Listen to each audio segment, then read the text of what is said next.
Powerful, just like he made Adam. Can the church say amen? He gave her dominion, just like he gave Adam, because Genesis said, let us give them dominion. All right.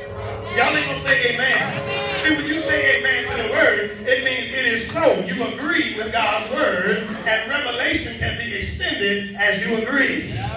Because how can two walk together except they be agreed? And even in this generation that we live in, we know that we've endured religious persecution. We know that this nation has endured what they call hard slavery. But guess what? You weren't born in the generation you were born into slavery in the physical. The only slavery that you might have endured was in the spiritual realm. And therefore, when Jesus came, he set you free. He is your emancipation proclamation. What the church has done over the years is we have managed to keep people down because we didn't explain their liberty to them. The Bible says to us that when you're looking to something, it means to turn the eyes away from other things. All right. Away from the past. All right. I don't care if you were a drunk 10 years ago. Great. I don't care if you were a prostitute 5 years ago. I don't care if you were a punk or a faggot 2 years ago. If you're in Christ, the Bible says, therefore, if any man be in Christ, he is a new creature, and old things are passed away, and behold, all things, that means look and see, all things are become new. Now watch this. If we've been given a new slate, how come we trying to go backwards? Come on. How come we still trying to live from the old in the concept of the new? All right. Let me explain what I mean by that. If you used to be a player in the world, you can't be a player in the pulpit. Come on. If you used to be a lesbian in the world, you can't be a lesbian in the pulpit. Hello, somebody. Amen. If you used to be a shambler in the world and cheat people out of their money, you can't be a shambler in the church, in the pulpit, and cheat people out of their money. Because God will change your nature and cause you to do that which is right. Where you used to take, now you'll give and be a blessing. Where you used to lay with folk, now you'll counsel folk and tell them that's wrong. And in hell, when you lift up your eyes and you don't repent of your ways, but God had made a way of repentance and a way of, y'all ain't talking to me, a way of escape for you. Therefore, we're looking unto Jesus. It means to turn away from the former or the other things and fix your eyes on something. I would venture to say today that 80 to 85% of our churches don't have their eyes on Jesus. They got their eyes on the fish and the loaves. They got their eyes on validation. That's why you find folks with big titles and small anointings. Big titles and no purpose. Big titles and foolish followers. Oh God, y'all ain't talking about it. You want to be a bishop and you got saved yesterday. Hallelujah to the Lamb of God. Got 3 or 4 wives and you want to be an apostle or a prophet. Prophesy to your own flesh and tell it to get in line. And then call yourself a brother or a sister at best and get it right. I don't care what you say God anointed you to be. He didn't anoint you to be no fool. Amen. As you turn your eyes away from the other things, this must be done in or will from the heart.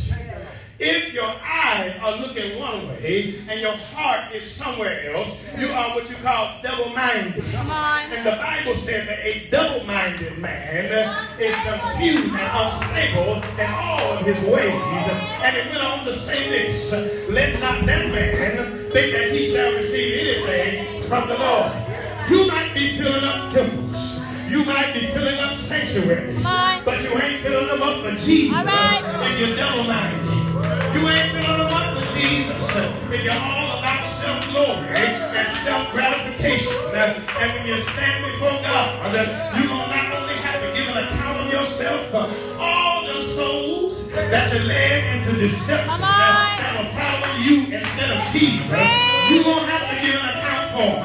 Somebody say amen in here. No one can accidentally come into Jesus. Isn't that amazing? You can't accidentally get saved. Amen. You have to be looking for Jesus. You had to have heard about him. The leper would have never known who Jesus was if the crowd wasn't following Jesus that had given themselves to him. If the disciples had not gone out to the villages to proclaim him, then the leper would have never known who Jesus was. I just said something real deep to the church. Nobody in your neighborhood is going to know that you stand for Jesus if you never go outside the four walls. Amen. Even if you set up a table outside and you fed them beans and rice and the finest leg quarters you could find, if you didn't give them Jesus, All right. you filled their belly, Come no on. one is going to know that you stand for Jesus. Oh, hallelujah. There must be a determinate choice that is made after people hear the gospel that is preached. There is an hour called the hour of judgment that all of us must stand. When you hear the gospel, sometimes it'll make you mad. Sometimes it'll make you upset. But Hebrews 4:12 said, it is the word of God. And the word of God is quick, makes alive, is powerful and sharper than any two-edged sword, dividing asunder, piercing even down into the heart. It separates light from darkness, the bone from the marrow. And get this part. This is the part I'm so confused why people don't understand it. It says that the word of God is a discerner of the thoughts and the intents of the heart. So if your preacher is really preaching the word, if they really got the word down on the inside, if your preacher really got the Holy Ghost, you don't have to tell them who's sitting in front of them because the word knows you and where you are. The word knows your situation.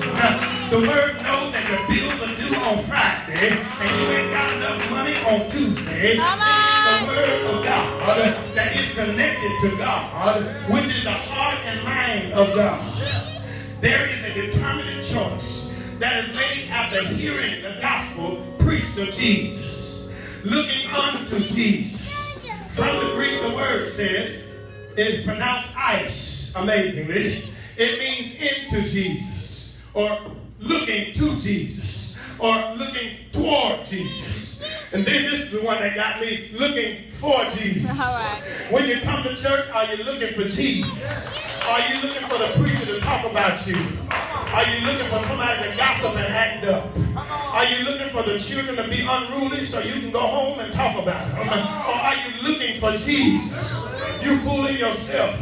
If you think Jesus walked among perfect men, the Bible said one of them was even a devil that he chose. One of them would cuss. One of them cut a man's ear off and was ready to fight. One of them wouldn't believe nothing unless he saw it. Two of them got together and they wanted to be great. These are the men that he chose. So how much more the people that he did not choose that followed him? That's why you can't come to church looking for boogers.